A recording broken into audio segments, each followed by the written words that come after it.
Hi everyone, welcome to my channel Bibbity Bobbity Books. My name is Ellie and this is going to be my birthday book haul.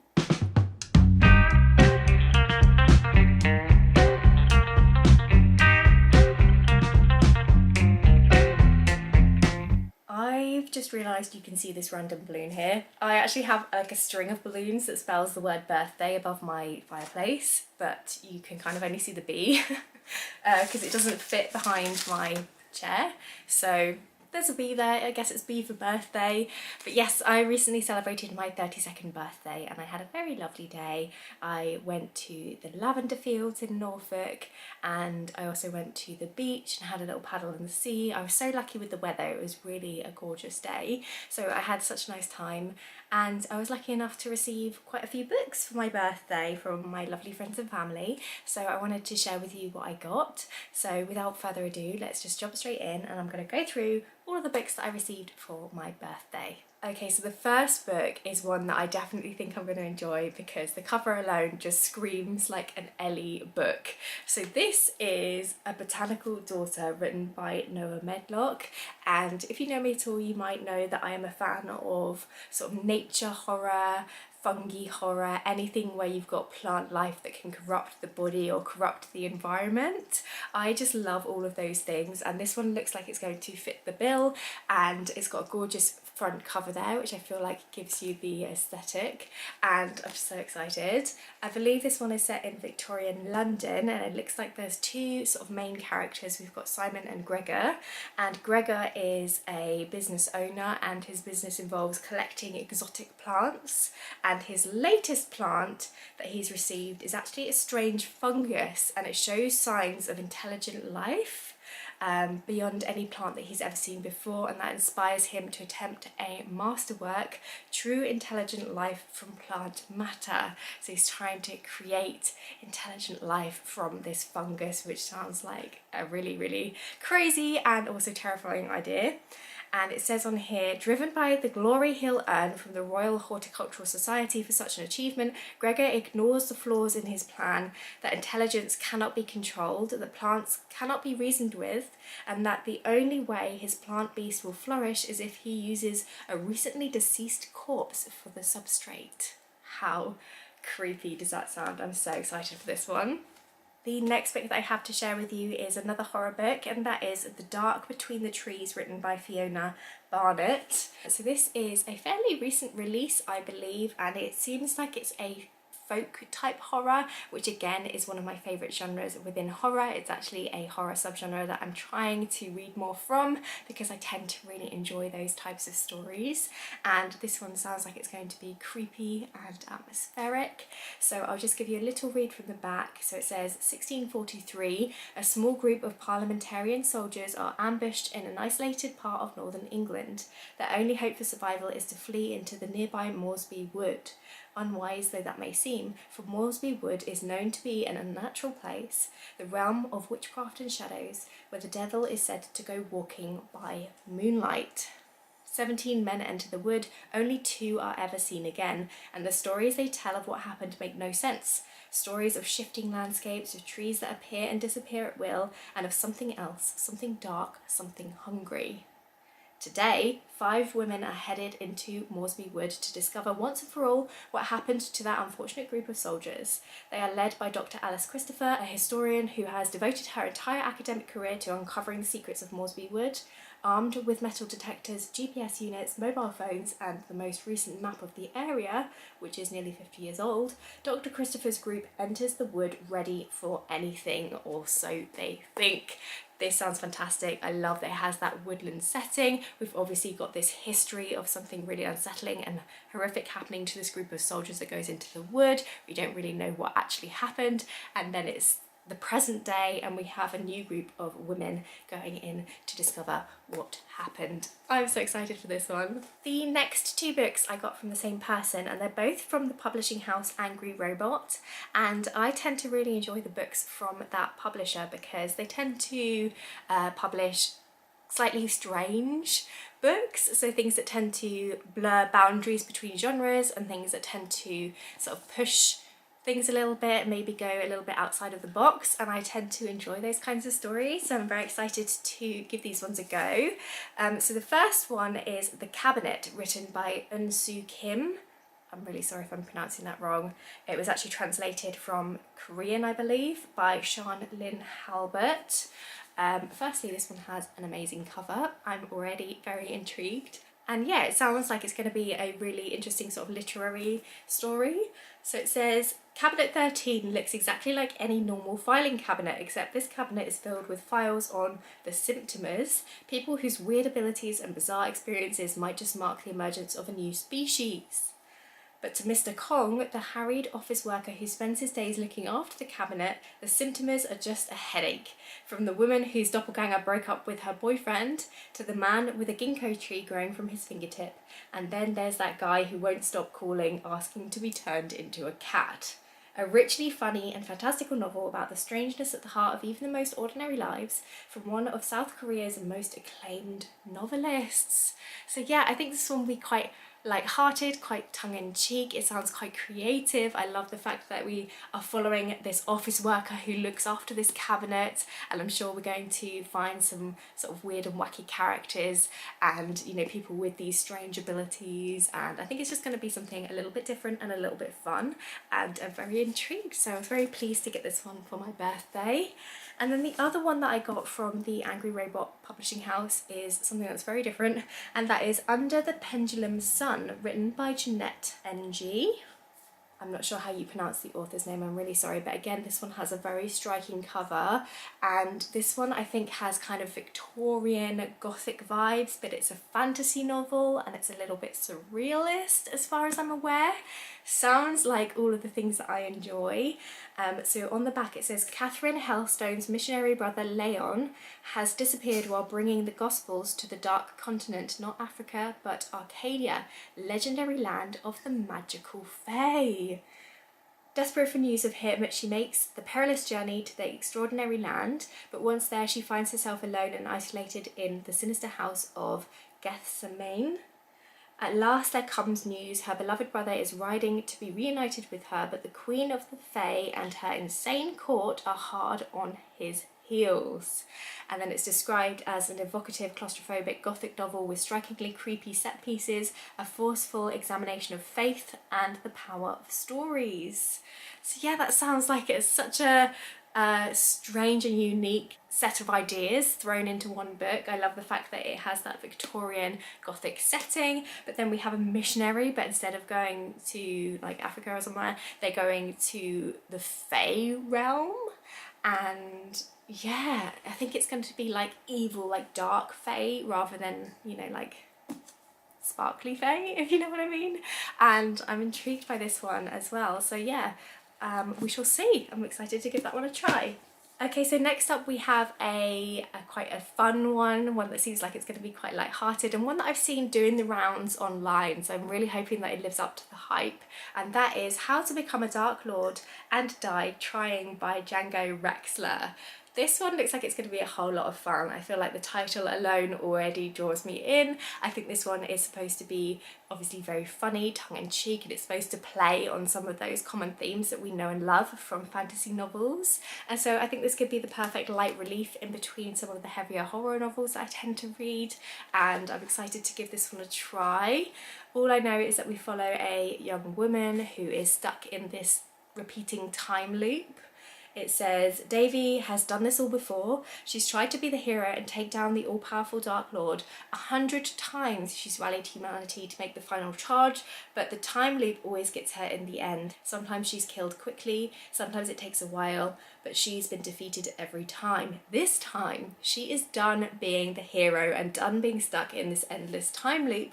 If the Dark Lord always wins, then maybe that's who she needs to be. It's Davy's turn to play on the winning side. I just love that idea of someone who is fed up of always being the hero and is like, you know what, I'm gonna have a go at being the Dark Lord, and then maybe I will actually win for once. And I just think that's going to be so funny. So yeah, I'm very excited for that. Okay, so the next book is actually one that was on my wish list, so I'm very excited to have it in my hands and to have it in my collection, and that is Service Model by Adrian Tchaikovsky. This is this author's most recent release, and I think it sounds like it's going to be a lot of fun, so I'm really, really excited to read this one, and I'm really pleased to have this one in my collection. I've got the gorgeous hardcover, and it's actually a signed copy as well, which is very fun. So we do have his signature there on the front page, so that is very, very exciting.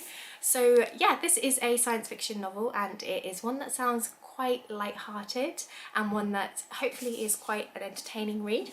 So I'll give you a little read of the blurb. So it says, task list item number 1, become self-aware. Meet Charles, the latest in robot servant technology programmed to undertake the most menial household chores. Charles is loyal, efficient and logical to a fault. That is until a rather large fault causes him to murder his owner. Understandably perplexed, Charles finds himself without a master and therefore worthless in society, utterly reliant on artificial labour and services. Fleeing the household, he enters a wider world he never knew existed. Here, an age-old human hierarchy is disintegrating into ruins, and an entire robot ecosystem devoted to its well-being is struggling to find a purpose. Charles must face new challenges, illogical tasks, and a cast of irrational characters. He's about to discover that sometimes all it takes is a nudge to overcome the limits of your programming. But can he help fix the world, or is it too badly broken? So yeah, I always really enjoy stories that have a sentient robot at the heart of it, and I love the fact that this is this robot trying to explore his identity, find out what is their purpose in life if they're no longer servicing humans, and I just think those are all very interesting themes, and hopefully it's going to be a really lovely story. So yes, I'm very excited for this one. Okay, and then I have 3 books that I haven't actually opened yet, and I've been saving them for this video so that we can open them together, and I'm so excited. I got these 3 books from my gorgeous friend recently. She dropped them round and she's packaged them so nicely. Each one comes with a little label. So for example, this one says, read me if you're in the mood for a cozy story about a cat, and she's even included like a little tea bag in the wrapping as well, so they're kind of like little care bundles. So I think I'm supposed to sort of like save them until I'm in the mood for this type of a story and then open them and enjoy them, but I'm too excited to wait. So I'm going to open these on camera now, and I'm going to keep the little labels, and I'm going to keep the little tea bags and everything and keep it all together so that I can have that little bundle when I'm in the mood, if that makes sense. So yeah, such a sweet little thing, honestly. So lovely, such a thoughtful little gift. So yes, I'm going to open these now and I'm so excited. Okay, so seeing as I already read the label for this one, I think I'll open this one first. So it's for if you're in the mood for a cozy story about a cat, and I'm so excited. She got me a little wild apple and cinnamon tea bag to go with this book, which is adorable. So yeah, let's open it up. I don't want to ruin the paper. And she's put little stickers on it as well, which is so sweet, so I want to save them. I'm going to try and open it really carefully. Ooh. Okay, so this is The Travelling Cat Chronicles by Hiro Arakawa. Sorry if I'm pronouncing that wrong. But yeah, this looks so cute. I love the cover. It says it's bewitching and comforting. And it has a black cat on the cover, which is very fun. If you don't know, I have a black cat called Hades, so that's going to remind me of him. So yeah, this looks so cute. So it says, it's not the journey that counts, but who is at your side. Oh my goodness. Nana is on a road trip, but he is not sure where to. All that matters is that he can sit beside his beloved Satoru in the front of his silver van. Satoru is keen to visit 3 old friends from his youth, though Nana doesn't know why and Satoru won't say. Set against the backdrop of Japan's changing seasons and narrated with a rare gentleness and striking humour, Nana's story explores the wonder and thrill of life's unexpected detours. It is about friendship, solitude, and knowing when to give and when to take. Above all, it shows how acts of love, both great and small, can transform our lives. That sounds so sweet. I have a feeling this one is probably going to tug on the heartstrings, especially as I am a cat owner. I don't know, I just feel like this one might make me a little bit emotional, but it also sounds just so sweet and wholesome, so I'm so excited. So excited to have this one. So I'm going to keep the little tea bag with it so that I can enjoy that tea with the story, and I'm going to keep the little label with it as well. So yeah, that's the first one. The next one is Read Me If You Want to Feel Spooked. Ooh, I'm intrigued. And the little tea bag with this one is just one that says joy, which is very, very cute. Okay, let's open this one up.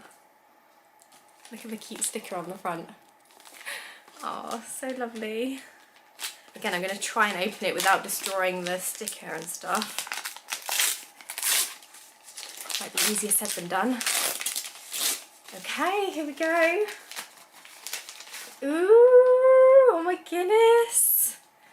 Okay, so this says The Watchers by A.M. Shine. You can't see them, but they can see everything. Ooh, I think I've heard of this one. This was actually, I believe, on my folk horror book recommendations list as an idea, so I'm super excited to have this one. So it says, this forest isn't charted on any map. Every car breaks down at its tree line. Mina is no different. Left stranded, she is forced into the dark woodland only to find a woman shouting, urging Mina to run to a concrete bunker. As the door slams behind her, the building is besieged by screams. Mina finds herself in a room with a wall of glass and an electric light that activates at nightfall when the Watchers come above ground. I'm not going to read any more, actually, because I feel like it's giving away spoilers. But yes, I have heard of this one. This was on my folk horror book recommendations video. So it's one that I'm super, super excited to read. It's on my TBR and I am very intrigued. Also, I didn't realise that this had been adapted, so it's now been apparently adapted into a major motion picture, so I think it'd be really fun to read this book and then watch the movie and see how close it is to the original. So yeah, super excited to have that scary spooky book in my collection. So I'm going to put the little tea bag and the label together with that. And then the final little package from my friend is Read Me If You Want to Escape to a New Fantasy World. I always want to escape to a new fantasy world. And then the little tea bag is Morning Berry. Very, very cute. So let's see what's in this one. Oh, also, that's the sticker on this one. Very cute. Oh, it's so exciting opening presents. Honestly, I have such lovely friends. Ooh, okay. Okay. So this is Powerless by Lauren Roberts. Ooh, this looks great. So it looks like it might be YA, fantasy romance maybe. It says hunted, hunter, destined for each other. Ooh. So yeah, only the extraordinary belong in the kingdom of Ilia. The elites have possessed powers for decades, gifted to them by the plague, while those born ordinary are just that, banished from the kingdom of Ilia and shunned from society. No one knows this better than Payden Grey, an ordinary posing as a psychic to blend in with the elites. When she unsuspectingly saves one of Ilia's princes, Kai Azer, she is thrown into the Purging Trials, a brutal competition showcasing the elite's power. If the trials and the opponents within them don't kill her, the prince she's fighting feelings for will, if he discovers what Payden is, completely ordinary. Okay, so this is ticking all of those sort of YA romance sort of like tropes. We've got trials, we've got, you know, someone who's hiding the fact that they don't have powers and they're ordinary, and we have this blossoming romance between characters. It says, be swept away by the first in the epic and sizzling fantasy romance trilogy, taking the world by storm. Okay, so it's a trilogy as well. I haven't read a book like this in a while now, and I feel like these are so much fun and they're such nice sort of books to just escape into, and I don't know, I feel like sometimes these books make me feel like a sort of giddy teenager again, and I sometimes really crave that feeling. So I'm very, very excited to give this one a go. I really hope that I enjoy the chemistry between the love interests, and I hope that I am on board with it. Also, this is just a really stunning book. I really enjoy the cover, and it's also got like little details on the pages as well. Can you see that? It's got like little flowers and things on the pages. It's quite chunky actually, but yeah, it's been a while since I've sort of got stuck into a fantasy romance, so I'm excited to give this one a go when I'm in the mood. Okay, so there we have it. Those were all of the books that I got for my birthday this year. I'm so excited about all of them. There's real variety here actually, quite a range of different genres and different styles of books and things like that, so I'm very excited to give them a go and yeah, give them a try. Let me know if you've read any of these before and if you enjoyed them, and let me know if you want me to prioritise any of these. If there's any that you're excited for me to give a go, please do let me know in the comment section. I'd love to have a little chat with you there. But yes, I think what I'm going to do now is just roll some footage from my actual birthday, because I did actually take a few clips when I was out and about. I went to the lavender fields in Norfolk, which was so lovely, and then I went to the seaside and had a little paddle in the sea, and it was a beautiful day. So I did actually take some B-roll, some footage, so I thought I would tack that onto the end of this video if you're interested to see what I got up to. If not, that's absolutely fine, but I hope you enjoyed seeing all the books that I got for my birthday anyway. Don't forget to like this video if you did like it, subscribe if you want to see some more from me, and I'm wishing you all the best, and I hope you're having a fantastic summer wherever you are. And yeah, I guess I'll see you next time with another video. Bye for now.